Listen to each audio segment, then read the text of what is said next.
Welcome everybody to my channel Life Science Point. Therefore, I will request to everyone to subscribe my channel and also comment like to all. Today I will discuss about the pedigree analysis. Now I say what is the pedigree? A pedigree is a diagram displaying a family history of a trait. Analyzing pedigrees can reveal whether we can know about the number one, whether a trait is dominant or recessive, and secondly, the type of chromosome, that is autosome or sex chromosome a trait is linked to, and we also know about the genotypes of family members, and we can also know the probabilities of phenotypes in future generation. For families with a history of autosomal or sex-linked disease, this information can be crucial to family planning. So we can know the our four criteria from the pedigree analysis. অর্থাৎ pedigree analysis হলো এক প্রকার ডায়াগ্রামেটিক ও সাংকেতিক চিহ্ন দ্বারা বংশের বিভিন্ন জনের মানুষের সম্পর্ক দেখানোর একটি পদ্ধতি। এটা হচ্ছে একটি পেডিগ্রি।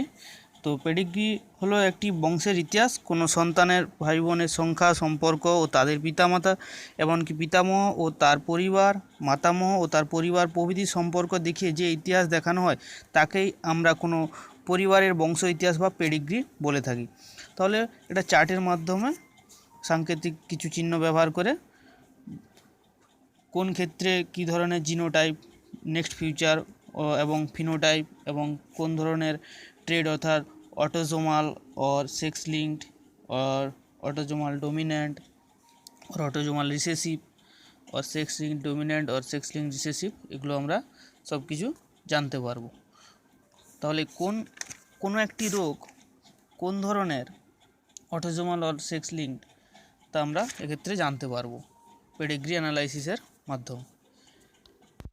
এছাড়া পেডিগ্রি অ্যানালাইসিসের মাধ্যমে বিশ্লেষণ ও উপযুক্ত পরামর্শ মানুষকে অনেক দুর্গতির হাত থেকে বাঁচাতে পারে এবং নেক্সট জেনারেশানকে বিভিন্ন রোগের হাত থেকে রক্ষা করতে পারে, এবং কোন অফস্প্রিংয়ে কতটা প্রবণতা রয়েছে রোগ প্রকাশের তাও এক্ষেত্রে জানা যেতে পারে, এবং রিসেসিভ না ডোমিন্যান্ট কোন ধরনের জিনের মাধ্যমে এই প্রকার রোগের সৃষ্টি হচ্ছে তাও জানা যাবে।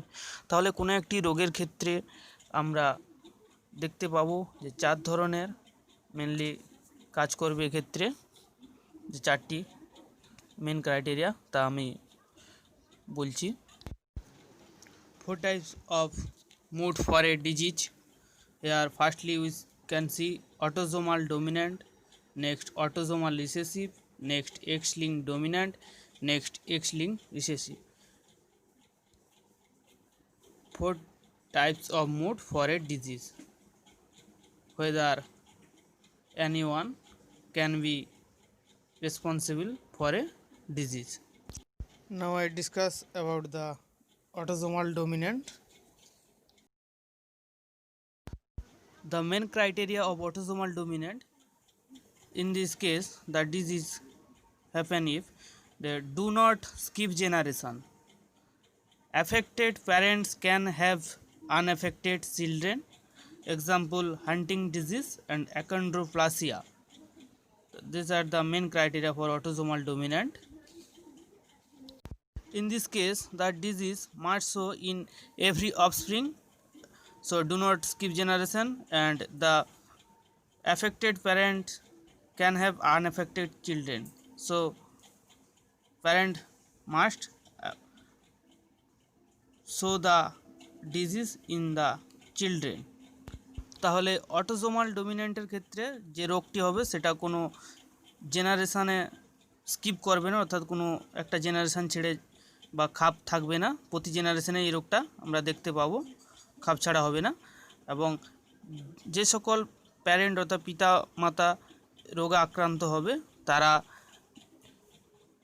অবশ্যই তাদের সন্তানদের মধ্যে সেই রোগটা সংক্রমিত করবে, অর্থাৎ অফস্প্রিং মাস্ট বি অ্যাফেক্টেড। এক্ষেত্রে উদাহরণস্বরূপে আমরা দেখতে পাচ্ছি হান্টিং ডিজিজ এবং অ্যাকন্ড্রোপ্লাসিয়া, এটা হচ্ছে অটোজোমাল ডোমিন্যান্টের এক প্রকার উদাহরণ। নাও I discuss about the autosomal recessive. The main criteria for the autosomal recessive, if a disease is caused that is responsible for autosomal recessive, then the main criteria are: the disease must skip the generation, that is disease not show in every offspring must skip generation, and unaffected parents can have affected children. Parents are healthy, don't show disease, but in the offspring the children can also affected show the disease. The example is cystic fibrosis and sickle cell anemia. অর্থাৎ কোনো একটি রোগের জন্য autosomal recessive ট্রেটকে দায়ী করব যখনই রোগটি skip generation করবে, অর্থাৎ কোনো জেনারেশনের ক্ষেত্রে রোগটি নাও প্রকাশ পেতে পারে, অর্থাৎ কোনো জেনারেশনের ক্ষেত্রে রোগটি প্রকাশ ঘটবে না। আবার দেখা যেতে পারে unaffected parents can have affected children, অর্থাৎ প্যারেন্টস যারা ওরা আনএফেক্টেড, অর্থাৎ কোনো রোগ থাকবে না বা হয়তো বহন করতে পারে, সেক্ষেত্রে অফস্প্রিং অর্থাৎ সন্তানি যেগুলো জন্ম হবে সেগুলো হয়তো কোনো ক্ষেত্রে দেখা যাবে যে অ্যাফেক্টেড, অর্থাৎ unaffected parents can have affected the children. Now I discuss about the X-linked dominant. If a disease is for X-linked dominant or X-linked dominant trait is the responsible for a disease, then the two criteria, that's the main two criteria we must found, that is disease never transfers from father to son and all daughter of an affected father will be affected. Example, vitamin D resistant ricket. অর্থাৎ কোনো একটি রোগের জন্য যদি আমরা x link ডোমিন্যান্ট trade বা বৈশিষ্ট্যকে দায়ী করি বা এটাকে যদি দায়ী করে থাকি, তাহলে আমরা দেখতে পাবো যে দুটো মেন ক্রাইটেরিয়া, সেক্ষেত্রে ডিজিজ অর্থাৎ রোগটি কখনোই ফাদার টু সান ট্রান্সফার হবে না, অর্থাৎ রোগটি কখনোই পিতার কাছ থেকে পুত্রের কাছে যাবে না, এবং কোনো একটি ক্ষেত্রে যদি দেখা যায় পিতা কোনো একটি রোগে আক্রান্ত, সেক্ষেত্রে পিতার থেকে কোনো একটি জেনারেশানে যতগুলো কন্যা সন্তান জন্ম নেবে সবগুলোই ওই রোগে আক্রান্ত হবে। এগুলো হচ্ছে main criteria of X linked dominant. Now I discuss about the X linked recessive. If the disease is X-linked recessive, then the main two criteria must be show in the individual. Males are more affected and disease tends to transfer from mother to son and father to daughter. Disease never transfer from father to son. So in this case all time disease transfer from mother to son and father to daughter.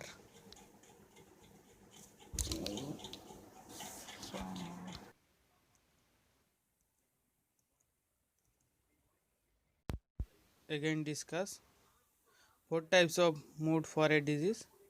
If the disease is responsible for the autosomal dominant trait, then the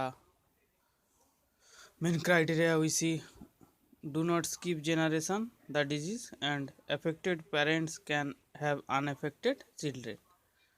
And if the autosomal recessive trait is the responsible for a disease, then the disease must skip generation and unaffected parent can have affected children.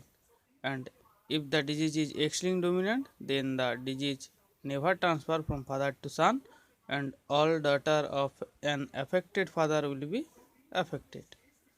And finally, if the X-linked recessive male are more affected. Disease tends to transfer from mother to son and father to daughter, but disease never transfer from father to son. Those are the clue for the pedigree analysis. By this main criteria of each, we can solve the pedigree problem. তাহলে রোগটি যদি autosomal dominant সংক্রান্ত হয় তাহলে রোগটি কোনো ক্ষেত্রে skip generation করবে না এবং আক্রান্ত পিতা বা আক্রান্ত পিতামাতা থেকে সন্তানের মধ্যে রোগটি বংশ পরম্পরায় দেখা যাবে। অটোজোমাল রিসেসিভের ক্ষেত্রে কী হবে না, যে রোগটি আমরা দেখব সেটা স্কিপ জেনারেশন করবে, অর্থাৎ কোনো জেনারেশনে রোগটি নাও দেখা যেতে পারে এবং আনএফেক্টেড প্যারেন্ট কী করবে না অ্যাফেক্ট করবে চিলড্রেনদের, অর্থাৎ কোনো ক্ষেত্রে যদি কোনো জেনারেশন দেখা যাবে যে রোগাক্রান্ত সন্তান জন্মগ্রহণ করেছে কিন্তু সেক্ষেত্রে তার পিতামাতা স্বাভাবিক ছিল। আর এক্স লিঙ্ক ডমিন্যান্টের ক্ষেত্রে কী হবে, disease never transfer from father to son, অর্থাৎ কোনো সময় বাবার কাছ থেকে পুত্রের কাছে বা পুত্র সন্তানের কাছে রোগের সংক্রমণ ঘটবে না এবং all daughter of an affected father will be affected, অর্থাৎ পিতার কাছ থেকে কোনো একটি জেনারেশনে যে অপত্যগুলো উৎপন্ন হবে সেক্ষেত্রে সমস্ত অর্থাৎ কন্যা সন্তানগুলো এই রোগের আক্রান্ত হবে।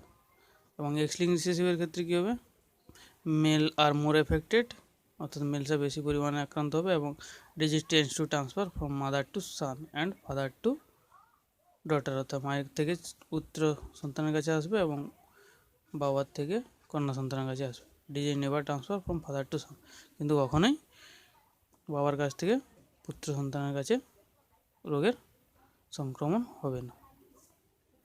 তো এই সকল বৈশিষ্ট্য বা ক্রাইটেরিয়ার মাধ্যমে আমরা কোনো একটা রোগের শনাক্তকরণ করব। কোনো একটা পেডিগ্রি চার্ট যদি থাকে তাহলে সেক্ষেত্রে আমরা বুঝতে পারবো এই বৈশিষ্ট্যগুলো কাজে লাগিয়ে যে এই রোগের জন্য অটোজোমাল ডমিন্যান্ট ট্রেট দায়ী না অটোজোমাল রিসেসিভ না এক্স লিঙ্ক ডমিন্যান্ট না এক্স লিঙ্ক রিসেসিভ, এর সাহায্যে আমরা সহজেই জানতে পারবো।